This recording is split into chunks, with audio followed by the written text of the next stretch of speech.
अस्सलाम वालेकुम व्यूअर्स, मैं हूं आपका होस्ट मोहम्मद अकील और हमारे इस चैनल में आप सबको खुशामदीद। तो नाज़रीन, आज की इस वीडियो में एक सवाल पूछा गया है और सवाल ये है कि अस्सलाम वालेकुम सर, हमारी डिवोर्स हो चुकी है और हमारी एक बेटी है 6 माह की और मेरी बीवी ने केस किया है 2500 पर मंथ का और मेरी सैलरी 2000 लिखवाई है और जबकि मेरी सैलरी 50,000 है और उन्होंने 20,000 लिखवाई है। तो इस सूरत में क्या खर्चा पड़ेगा? और मैं सऊदीया में हूँ और मेरी एक जज से बात हुई है और वो कहते हैं कि अगर आप पाकिस्तान वापस नहीं आए तो आपकी जायदाद जब्त हो जाएगी। अगर जायदाद नहीं है तो आपको यानी कि आपके जो इश्तिहारी होंगे वो डिक्लेयर कर देंगे।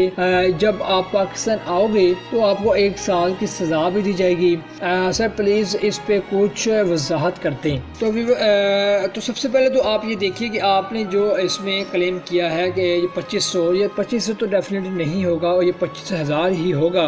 और आपने जैसे कि अपनी सैलरी 50,000 बताई है तो डेफिनेटली उन्होंने 25,000 पर मंथ क्लेम किया होगा। इस हवाले से आपसे यहाँ पर मिस्टेकली लिखा गया होगा। तो इस हवाले से कोर्ट जो है वो कितना खर्चा मुकर्रर करती है। तो फिर भी ज़्यादा यही सवाल पूछे जाते हैं कि मेरी एक बेटी है या 2 बेटे हैं या फिर मैं ये कारोबार करता हूँ तो फिर इस सूरत हाल में मेरे पर कितना खर्चा लगेगा। सबसे पहले ये देखिए कि कोर्ट की कोई भी यानी कि किसी की कोई भी बेटी है या फिर इसकी कोई बीवी है तो उसका जो भी खर्चा कोर्ट की तरफ से दिया जाता है वो ना के क्लेम की तरफ देखती है बल्कि ये देखा जाता है कि मर्द जो है वो ऑलरेडी कितना पैसा पर मंथ कमा रहा है, उसके अलावा ऑलरेडी उसके ऊपर कितनी लाइबिलिटी है यानी उसके अखराजात पहले क्या हैं। तो सबसे पहले कोर्ट ये भी देखती है कि मर्द का खुद पर खर्चा कितना है। तो कोर्ट सब कुछ देखती है कि 15,000 अगर उसका पर मंथ खर्चा है, उसके ट्रैवलिंग एक्सपेंस क्या है, दूसरे खर्चात क्या हैं और उसके बाद ये भी देखना पड़ेगा कि उसके ज़ेरे कफालत कितने लोग हैं